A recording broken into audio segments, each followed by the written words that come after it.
Assalamualaikum warahmatullahi wabarakatuh. Halo semuanya, nama aku Najwa Naya Ramadhani. Aku mahasiswi semester 2 dari jurusan Hubungan Internasional UIN Syarif Hidayatullah Jakarta. Nah, di kesempatan kali ini aku itu ingin menjelaskan THI itu apa sih? Atau teori hubungan internasional. Nah, untuk membahas lebih lanjut, kita next ke slide berikutnya. Oke, karena sebelumnya aku bilang kita akan bahas THI atau teori hubungan internasional, mungkin beberapa dari kalian itu masih ada yang bingung atau belum tahu HI itu apa.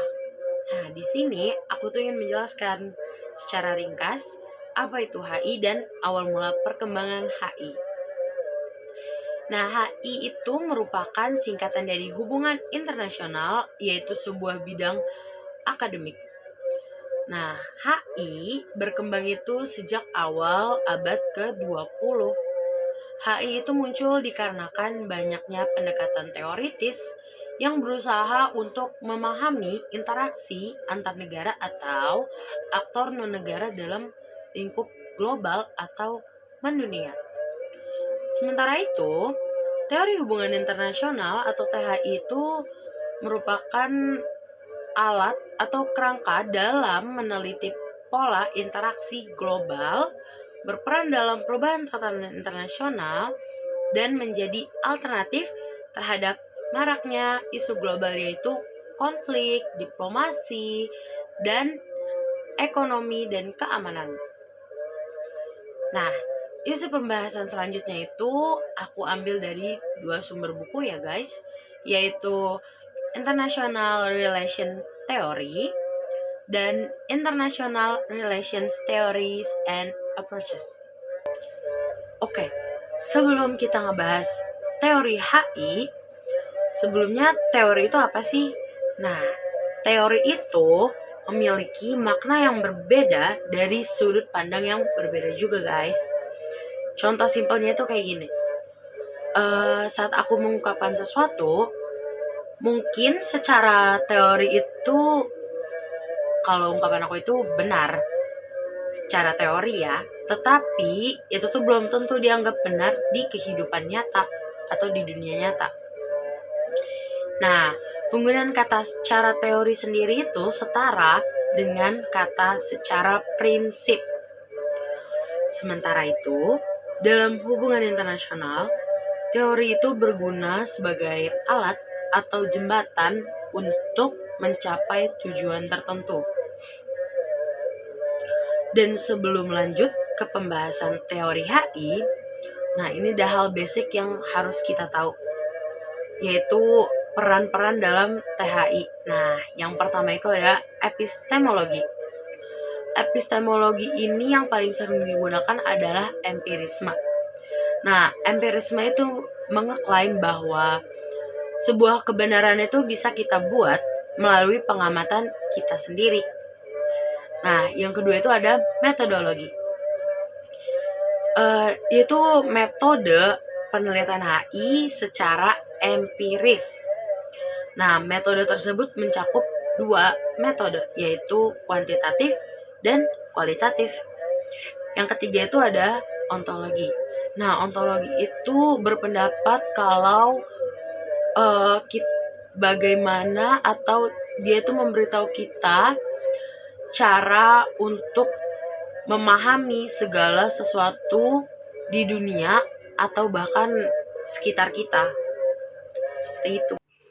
Nah, kalau tadi di awal itu aku ngebahas tentang awal perkembangan HI, nah sekarang itu aku mau ngebahas tentang awal perkembangan teori HI. Nah, perkembangan awal teori HI itu bermula dari pemikiran klasik para tokoh seperti Thucydides, Plato, dan Aristoteles, yang dimana tuh mereka mempunyai tujuan pada kekuasaan, konflik, serta keseimbangan dalam interaksi antar negara. Nah, pada abad ke-20, teori HI itu semakin tersusun loh, bersamaan dengan munculnya pendekatan yang pertama itu ada realisme. Nah, Realisme ini tuh berfokus akan kekuatan dan kepentingan nasional dalam hubungan antar negara. Yang kedua itu ada liberalisme. Liberalisme itu mengutamakan akan pentingnya kerjasama, peran institusi internasional.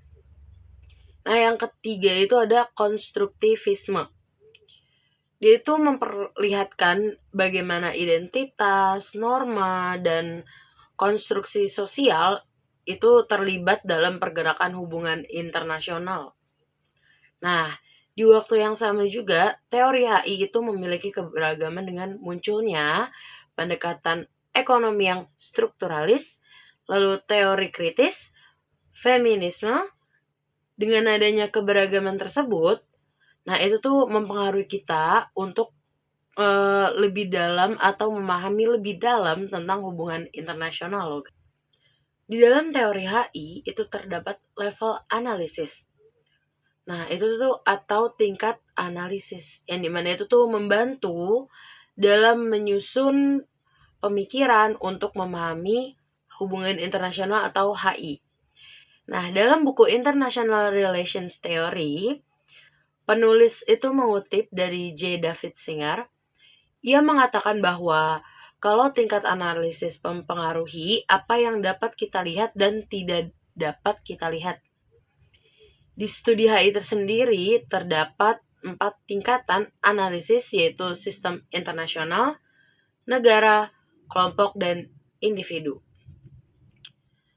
Nah, kesimpulan yang dapat kita ambil adalah teori itu tidak selalu berfokus untuk memahami atau menganalisis peristiwa global, tetapi teori HI itu juga berguna di kehidupan nyata.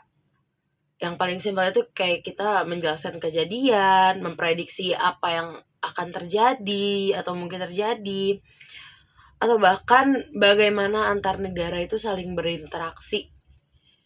Nah, teori HI memiliki peran penting dalam setiap interaksi antar negara, merancang kebijakan luar negeri, dan juga mencari solusi atau jalan keluar untuk masalah global. Oke, sekian penjelasan dari aku tadi mengenai teori hubungan internasional atau teori HI. Aku harap kalian bisa mendapatkan ilmu dari apa yang aku jelaskan. Dan aku juga sebelumnya meminta maaf jika masih ada pengurangan dalam wawasan atau kesalahan dalam pengucapan. Sekian dari aku. Assalamualaikum warahmatullahi wabarakatuh. Bye-bye.